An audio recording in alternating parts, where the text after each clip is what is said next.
लागली तर किती विध्वंस घालून सांगा बरं मला. तसं आम्ही माकडाच्या हातात सत्ता देऊन बसलो आणि माकडाच्या हातात सत्ता दिल्यामुळं आज पुन्हा नव्याने प्रपंचाची आपल्याला सुरुवात करायची वेळ आली. आज आपण 20-25 वर्ष झालेला परमार्थ आज पहिल्या वर्षी आपण दिंडी काढतोय.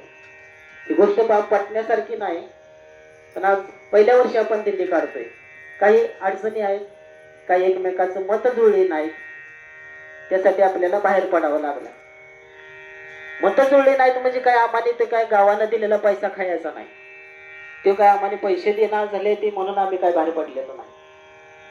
आम्ही विचार केला का तर तुकाराम महाराज त्या काळात होते, ज्यावेळेला अस्तित्वात होते त्यावेळेला त्यांनाही असा विचार आला की सोंगे छंदे काही देव जोडे ऐसे नाही.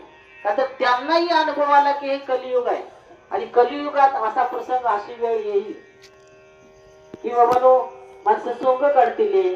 माणसांना काही माणसांना छंद असेल, काही छंद म्हणून येतात. आता यात काय बरेच सगळे काय परमार्थ करायचा म्हणून आलेले नाही. काही लोकांना छंद असतो, कोणाला क्रिकेटचा असतो, कोणाला पोहण्याचा असतो.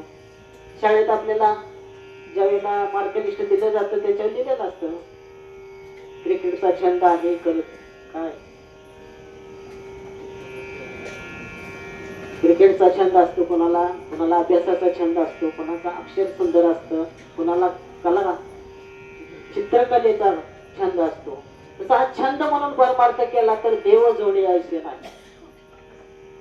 आपल्याला देव जोडण्यासाठी परमार्थ करायचा आहे. देव जोडायचा म्हणजे तरी काय करायचं, देव कशासाठी जोडायचा, देव व्हायचा आहे आपल्याला म्हणून देव जोडायचा. मला सांगा,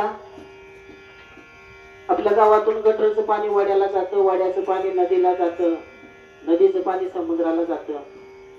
म्हणजे गटरचं पाणी जर समुद्राला मिळालं तर ते गटर राहतं का, ते समुद्र होतं. तसं ज्या वेळेला आपला जीव शिवाशी जोडला जातो त्यावेळेला जीव राहत नाही, तो शिव होतो.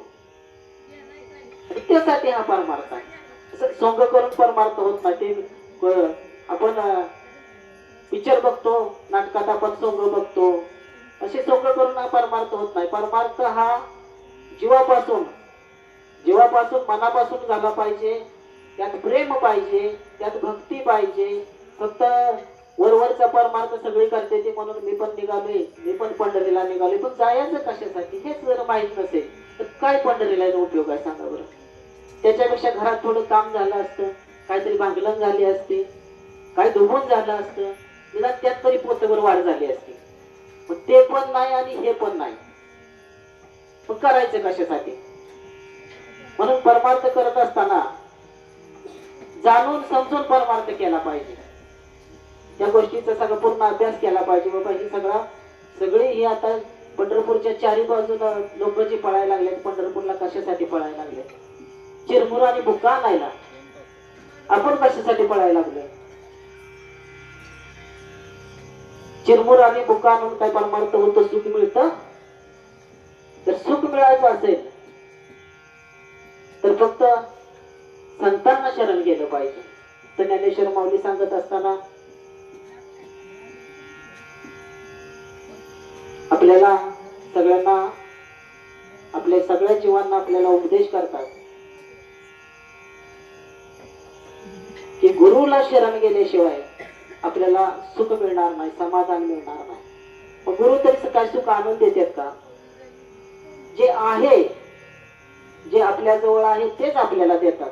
तुझं आहे तुझं पाशी परी तू जागा चुकलाशी. आपलं जे वर्म चुकलंय ते वर्म दाखवून देतात. म्हणून गुरुला शरण जायचं. एकदा एक प्रसंग असा घडला. एक आमच्या सोन्याभाऊ सारखा शेतकरी होता.